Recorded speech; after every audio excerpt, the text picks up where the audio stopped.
எங்க முதலமைச்சர் எங்க தெய்வம் நீ எங்களுக்கு இந்த கோயம்பேடு பஸ் ஸ்டாண்டை நீங்க எங்களுக்கு வர வச்சிங்கன்னா அதுவே மிக மிக சந்தோஷம் எப்பா எங்களுக்கு. நீங்கள் வந்த 6 மாதமோ 3 மாதமோ எனக்கு மாதம் வந்து தெரியல, ஆனால் நல்லா இருக்குது. நீங்கள் வந்த பிறகு நாங்கள் ஃப்ரீயாக போகிறோம், ஃப்ரீயாக வரோம், யார் டிஸ்டர்பும் கிடையாது.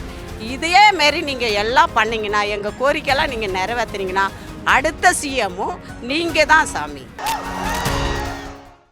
எங்களுக்கு கோயம்பேடு பஸ் ஸ்டாண்டு எப்போ போல் வந்தால் நல்லாயிருக்கும். என் பொண்ணெல்லாம் ஊட்டியில் இருக்காங்க, அந்த பஸ்ஸெல்லாம் தூக்கி கிளாம்பாக்கத்தில் போட்டாங்க. நாங்கள் வயசாகிடுச்சு எங்களுக்கு. நாங்கள் பஸ்ஸு பிடிச்சி கிளாம்பாக்கம் போய் அதுக்கு ஒரு திங்ஸு ஒரு சாப்பிட்ற பொருள் வாங்கிட்டு போனால் கூட அந்த பையை தூக்கிட்டு போயிட்டு எங்களால் ஏற முடியல. பஸ் ஏறி போய் வர்றதுக்கு கஷ்டமாக இருக்குது. இங்கே எங்களுக்கு கோயம்பேட்டுக்கு வந்தது எங்களுக்கு ரொம்ப சந்தோஷம், ரொம்ப ரொம்ப சந்தோஷம். நீங்கள் எங்களுக்கு ஒரு உதவி செய்ய வேண்டும். எங்களுக்கு bus stand Koyambedu bus stand எப்போ போல் அந்த பஸ்ஸெல்லாம் கொடுத்தா நல்லாயிருக்கும். அந்த பஸ்ஸுங்கெல்லாம் இங்கே கோயம்பேடு போனால் கூட கிளாம்பாக்கம் போனால் கூட நல்லாயிருக்கும். எங்களுக்கு இங்கேருந்து ஒரு பஸ்ஸு மாறி அங்கே போய் கிளாம்பாக்கம் போய் ஒரு பஸ் மாறி போகிறது, நடந்து போய் பேக்கு திங்ஸு ட்ரெஸ்ஸுங்க தூக்கின்னு போகிறதுக்கு எங்களுக்கு வயசாகிடுச்சு, எங்களால் முடியல. என் பொண்ணெல்லாம் பார்த்து 6 மாதத்துக்கு மேலே ஆயிடுச்சு. என் பொண்ணு மாசமாக இருக்குது, என்னால் போய் பார்க்க முடியல, எனக்கு இருக்க உடம்பு முடியல. அதனால் எங்களுக்கு இங்கே இருந்தால் நாங்கள்லாம் இங்கே கோயம்பேட்டில் தான் வாடகை வீட்டில் இருக்கோம்.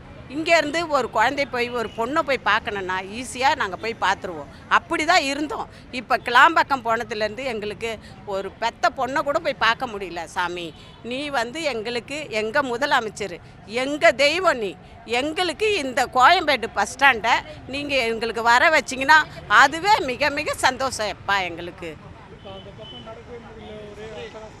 அதெல்லாம் இப்போ எங்களுக்கு கம்மியாக தான் ஆயிருக்கு. குடிகாரங்க போகும்போது மிரட்டுறது. வயசான நான் கோயம்பேட்டில் காய்கறி வியாபாரம் சாலை ஓரத்தில் வியாபாரம் பண்ணுறேன்.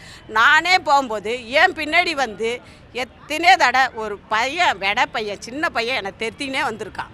நானும் எவ்வளோ ஓட்டம் பிடிச்சி ஓடி கூட நான் கோயம்பேடு பஸ் ஸ்டாண்டை போய் ஜனத்தோடு சேர்ந்துருக்கேன். ஆனால் அதெல்லாம் இப்போ இல்லை, எவ்வளோ கம்மியாக ஆயிடுச்சு.